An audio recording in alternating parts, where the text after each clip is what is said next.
Tonight on College Pressbox, we recap Texas's game versus Iowa State and look at what to expect this weekend against OU. Soccer had their first conference loss, softball tallies up another win, and Texas volleyball continues to spike Big 12 competition. All this and more coming up on College Pressbox.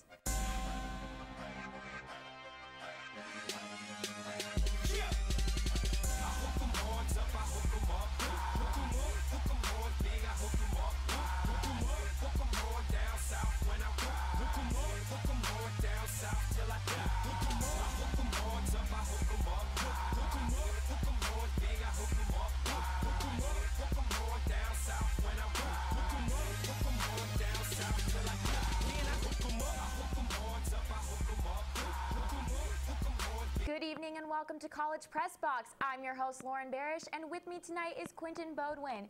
Quinton, how are you doing on the Monday of OU weekend? Well, unlike most Mondays, I'm pretty excited for the week, and I'm excited to see what it holds. Now, before we jump ahead to this weekend's game versus OU, we have to talk about the game versus Iowa State on Thursday. Yeah, the Longhorns cannot hold their heads too high with that performance. It was bizarre to see that even through the fumbles, penalties, and McCoy's blunders, they were able to sneak by. Really, on paper, they were expected to win, but once the game started in the context of the game, it seemed like they got a little lucky. Yeah, I would agree with that. It was not ideal, but the Horns got a win through some strange circumstances on Thursday. Let's go to Ames. Texas taking on Iowa State. Mack Brown looking to continue his pursuit for a Big 12 championship. Second quarter, 2 seconds left. Texas ball. Case McCoy hits John Harris on a last-second Hail Mary pass for a touchdown. Texas leads 17-13 going into the half. That's Harris's only catch on the night. And in the third, 6:46 left, ISU ball. Texas up. Samby Richardson throws a 97-yard pass to Quinn Bundridge. ISU leads 20-17 with 6:34 left in the third quarter. He just sprints right through the secondary for an easy touchdown. ISU leads 30-24 in the fourth. Texas ball at the 2. Jonathan Gray picks up a yard, but ISU says he fumbled. Texas would get another chance with 1:09 remaining. Jay Gray goes up the middle again. He loses it again and gets it back. Texas would get another shot. Case McCoy scores on the QB sneak. Mack is pumped. The team is up 31-30. Fourth quarter, Texas leads 31-30. ISU ball. Samby Richardson pass is tipped by Cedric Reed, intercepted by leader Jackson Jeffcoat. The Horns win 31-30 and remain perfect in conference play. Mack and Case had something to say about the win and that Hail Mary prayer that contributed to it. We've got a lot of things we got to get fixed. We've got to stop the quarterback scrambles. We've got to play the run better. We went into Iowa State to stop the run. We didn't do that. That Hail Mary was awesome. You know, I'd say it wasn't better because it wasn't to win the game. But it did give us a lot of momentum going in at halftime. The fun thing about that to me is that's a play that, you know, in a video game, it's the end of the game, you just click on it and push square and throw it up. But that's not really how it is with us. I mean, that's a play that we do every day. Our kicking game needs to get better. The punter and the kicker we said are great. Our return game needs to get better. We're not scoring points with our return game, and we're not changing field position. Hats off to John making a play, my offensive line protecting him for way too long. And we were able to, I think I closed my eyes and gave it all I had to get it down there, so it worked out. Well, we heard what Mack and Case had to say. Quinton, what do you think about Case McCoy's performance this past Thursday? Well, I think that they kind of overexerted Case this game. He threw the ball 45 times out of 75 plays. That's like around 60% of the play calling, and he did the best he could. It really surprised me that they entrusted him that much, and to see Major and Mack abandon the run game so early and depend heavily on a guy who isn't consistent or tested, I mean, he did the best he could. Another thing that came up in press conferences after the game was that the officiating of the game, Paul Rhodes, the Iowa State coach, was furiated in his press conference. And what do you think about the way that the game was called? Do you think it was fair? Essentially, in this game, Texas was a pass interference-based offense, and it was very surprising. And they received a gift after the whole Fumblegate incident on the 1-yard line to decide the game. I feel as if Texas could have avoided all this talk if they would have just came in and played like they were expected to. And somehow, I think they looked ahead and they escaped the trap game. Now we have to talk about that 44-yard Hail Mary by Case McCoy right before the end of the first half. What do you think about that? It seemed like he wasn't even aware of what was going on and just let it loose. Case was looking downfield to the left side. He had three receivers running for goes, but I mean, it was a 2-on-3 situation down there at the goal line. Why would you throw that into that? You have safeties, linebackers everywhere. There's a bunch of red jerseys. Why would you just toss that up? All right, well now, even though the Longhorns played their first Thursday night game of the season this past week, there was still the usual set of Saturday college football games. So let's talk about how some of the other Big 12 teams fared this past Saturday. First, let's talk OSU Kansas State. Oklahoma State beat Kansas State by a close 33-29. Quentin, do you think OSU bounced back completely from their surprising loss against West Virginia? I think that they're getting there. It was unusual to see OSU and Kansas State defense isn't top of the line or anything, but somehow OSU's powerhouse offense still struggled. So it was the defense who came through in the clutch with interceptions, while J.W. Wash really had to put his team on his back this time and get the victory. All right, now let's move on to West Virginia and Baylor. The game ended in a crazy 73-42 win by Baylor. How does Baylor consistently keep getting 70-plus points? Is it outstanding offense or the subpar defenses they've been facing? It's kind of a combination of both. Although they're facing like subpar defenses for the past 4 weeks, it takes a really great offense to average 70 points a game. These guys are hitting on all cylinders, and it won't be until they see OU that they'll really be tested. And Petty and C-Strunk are making it easy, scoring 28 points a quarter 7 times this season, which is a record. And then the guys a little further down are just making outstanding plays, and they make the scoreboard look that much better. Do you see Baylor making big noise in the Big 12, maybe even getting the conference title? They're a contender right now, but really we need to see what their defense can do. I feel like they haven't been tested at all, and until they face another ranked team like OU or a respectable defense like TCU, we will see how they can compete. Well, it was definitely an interesting week for the Big 12 this past week, but the real story on everyone's mind, of course, is this weekend's game. After the break, we are devoting an entire block to none other than this weekend's Red River rivalry game. We've got all the information you'll need to take with you to Dallas this weekend. Stay tuned. It's College Pressbox. Welcome back to College Pressbox. Big 12 play continued Saturday as the next 2 opponents on Texas' schedule faced off in Norman, Oklahoma. Let's go there for the highlights. Oklahoma enters the game 4-0, looking for their second conference win. Second quarter, OU leading 3-0, second and 9. Blake Bell scrambles through the defense for a 12-yard gain. OU picks up a new set of downs. And later in the drive, first and goal on the KSU 8-yard line, Blake Bell hands it off to Trake Miller, who scores on an 8-yard scamper. Oklahoma leads 10-0 with 2:29 left in the second quarter. Third quarter, second and goal, 13 seconds left. TCU ball on the OU 2-yard line. Trayvon Boykin scores a 2-yard option run. OU leads 13-10 with 8 seconds left in the third. Fourth quarter, OU ball, second and 3. OU leads 13-10. Brendan Clay sprints for a 76-yard touchdown right through the defense. OU leads 20-10 with 4:37 left in the game. TCU scores again, but OU would win 20-17. Let's talk about how OU's performance against TCU will translate into their game against Texas this weekend. Quentin, what did this game show you about OU, if anything new? It showed me that OU's defense, they can win games, and it's not you don't have to focus on the offensive line so much because the offense really didn't look that great against TCU's stiff defense. So it showed me that the defense can actually win games when they need to. And since they struggled, do you think it's because OU looked past that game to focus on the Texas game?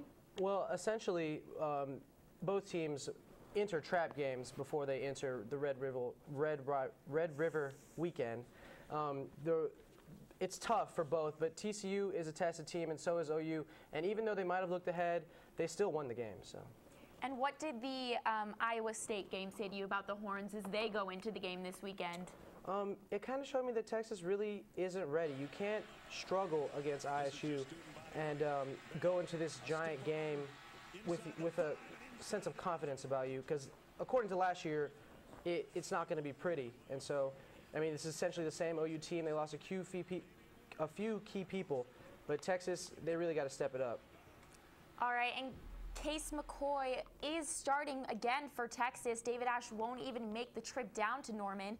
Do you think Case is going to finish the game, and do you think Texas can win with him throwing 45 passes? Well, with Case throwing the ball 45 passes, I don't see them winning against this OU defense, but I feel like if it gets out of hand, we may see Tyrone swoops. If it ends up like last year, there's a chance of Swoops entering the game. Max said he's ready, and he's been practicing. I mean, he said that for the past 3 games, but we'll see what happens. And moving on to defense, how do you think Texas's defense will hold up against Blake Bell, considering how they've fared against running quarterbacks so far this year? Well, as we saw with BYU, Taysom Hill, he's smaller than Blake Bell. He's only 6'2", 218. Blake Bell is 6'6", 283, and he can pile through this defense. It's going to be up to the D-line to step up. They've been playing exceptional this year, but it's up to that second line, that secondary, to tackle, wrap up, and stop this guy.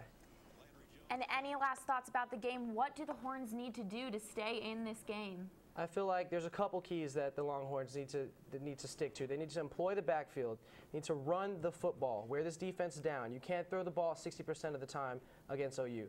They need to tackle, especially against Blake, and realize that this could be the last game Mack Brown plays against OU. They need to live in that moment and take advantage of it.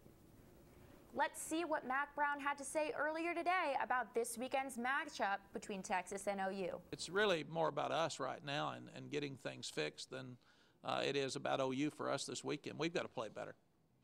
They've proven they're going to play well and play well in this ball game, and we've got a lot of things we got to get fixed. Where everybody understands how important it is, they'll get everything they've got on Saturday, and then we've got a chance to take some time off and refuel and get ready for TCU.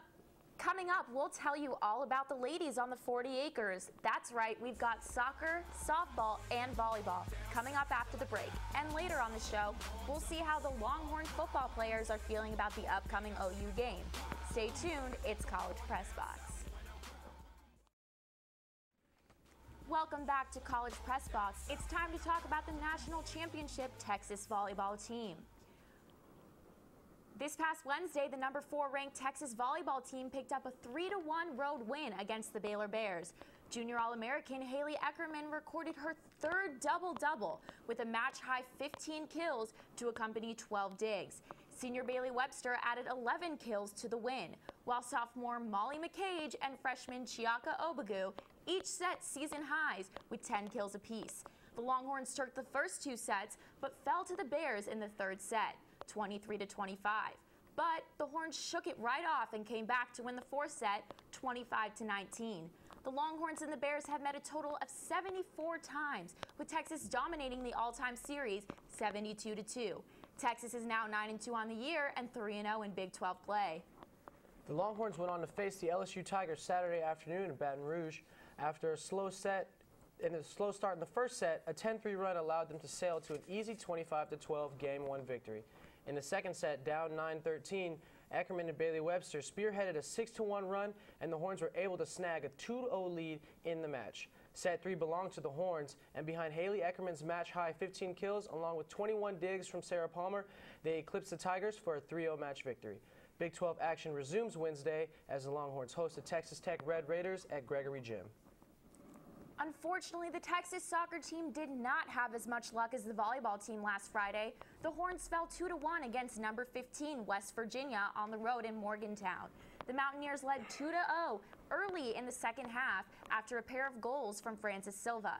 But sophomore Lindsey Meyer was finally able to get the Longhorns on the board in the 50th minute, making it 2-1 West Virginia. However, Texas was unable to overcome the deficit, causing the Horns to suffer their first Big 12 loss of the season. Texas goalie Abby Smith finished the match with a season-high 5 saves in goal for the Horns. Smith also made several athletic plays in and around the box and took many of the Longhorns' free kicks on the night. UT tallied up 6 shots in the match, 4 of them on goal. Texas is now 9-4-1 on the season and 3-1-0 in conference play. Longhorn soccer faced the Kansas Jayhawks Sunday in Lawrence, earning a 1-0 victory after an Aaron Strasser goal in the 86th minute. Through a grueling, gridlocked 85 minutes, the Horns outshot the Kansas Jayhawks 15-12 with an advantage of 8-3 of shots on goal, also earning 7 corner kicks Sunday to Kansas's 5. Abby Smith and Texas backline remained tough like they have throughout the season, and the shutout made it Smith's 6th on the season. This win makes the Horns 9-4-1 on the season and 3-1-0 in Big 12 play. Friday, the Horns host their penultimate home match at Mike A. Myers against the Baylor Bears. Texas softball served up a goose egg Friday against Temple. Let's go out to the diamond for the highlights. Longhorns get ready to face Temple. Top of the first, Gabby Smith strikes out the first batter. Up next, another K strikes out the second batter. And 0-0, third strike to end the top of the first. Here in the bottom of the first, she's celebrating with her teammates right there. Here in the bottom of the first, the Longhorns come out aggressive with a steal by Brajay Washington. Bottom of the first, Devon Tunning steals second and then steals third. Unfortunately, no runs scored. In the top of the second, Gabby strikes out two more batters.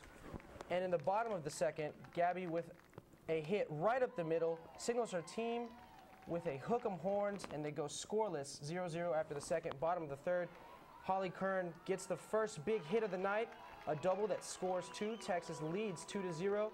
And still in the bottom of the third, another double scores two more. Texas would go on to beat Temple.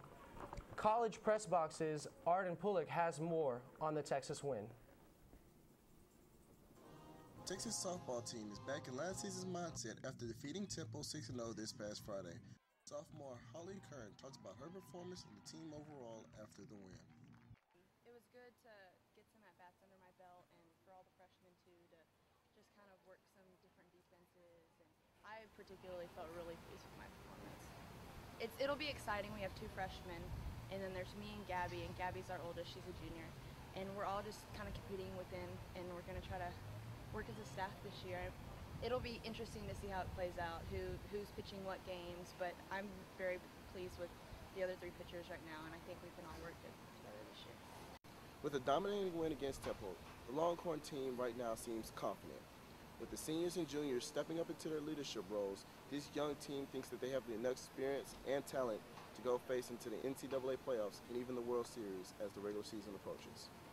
Yeah, I think it's important, just the sophomores, we have at least 1 year under our belt. We may not be upperclassmen, but we have 1 year under our belt, and we've been to the World Series, so we've been on that big stage. So I think the coaches are kind of expecting us to step up and teach the freshmen, because the freshmen have no college level experience. So I think that's important for us, since there's 6 sophomores and 7 juniors, that we can kind of teach them. We've been there, we've done that kind of.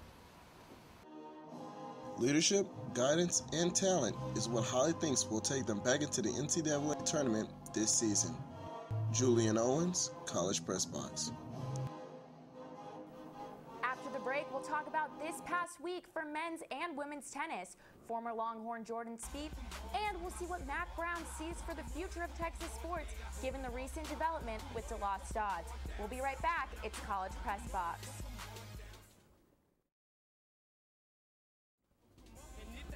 Thanks for sticking with us on College Press Box. Over the past week, the men's tennis team featured 3 singles players and 2 doubles teams in the main draws of the ITA All-American Championships.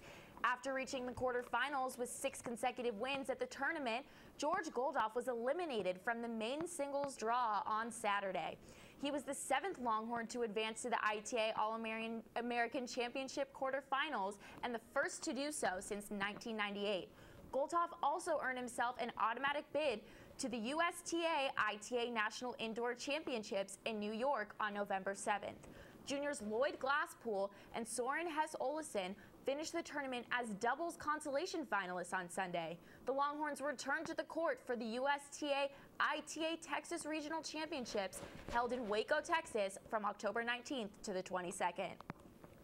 Pacific Palisades, California hosted the ITA All-American Championships, where Texas sophomore Brianna Addison was unable to avoid elimination in the consolation singles Friday. Kentucky's Nadia Ravita served up 2 6-4 wins against Addison.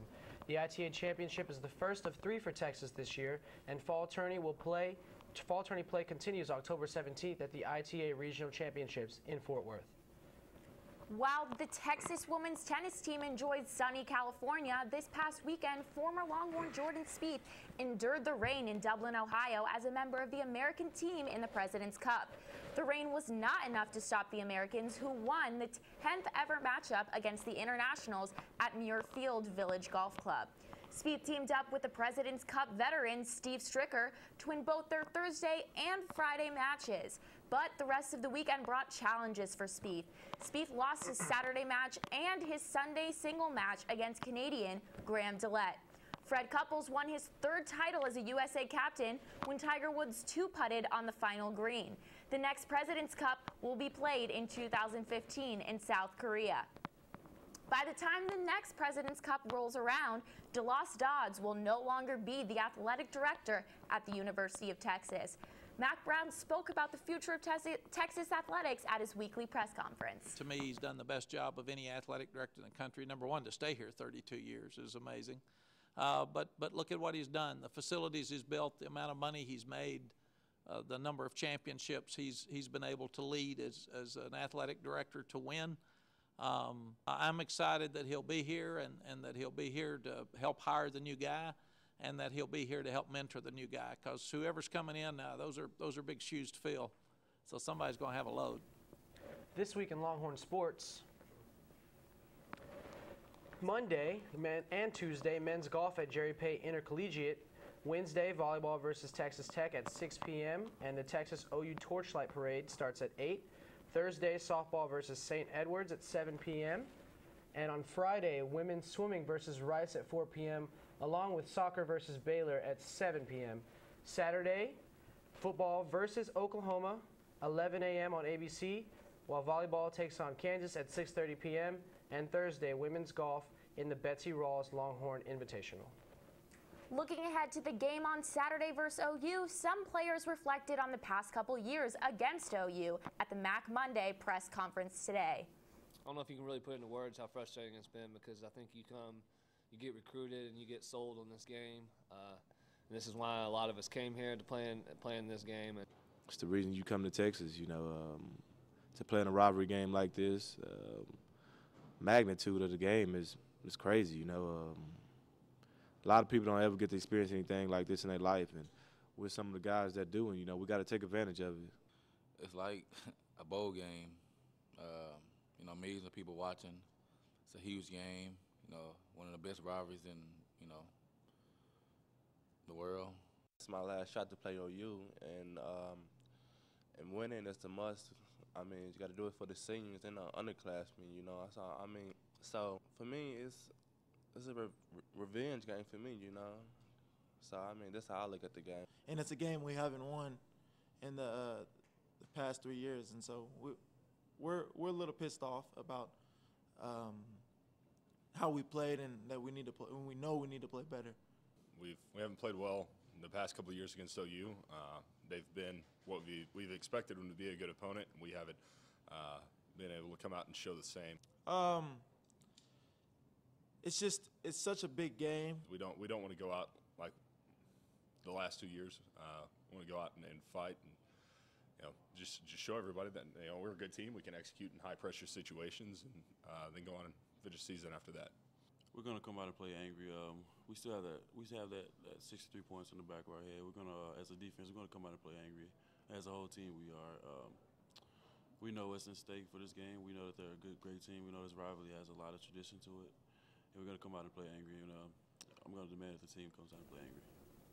So, Quentin, before we head out, tell me your predictions for the Texas OU game and what you're most excited to eat at the Texas Fair. Okay, well, my prediction is that OU will win. It's going to be closer than we think. It's not going to be a blowout. It's not going to be last year, but I feel like OU will win. But the Horns will be flying their downfall, styling brand new burnt orange jerseys trimmed with gold. True. So we're going to look really nice.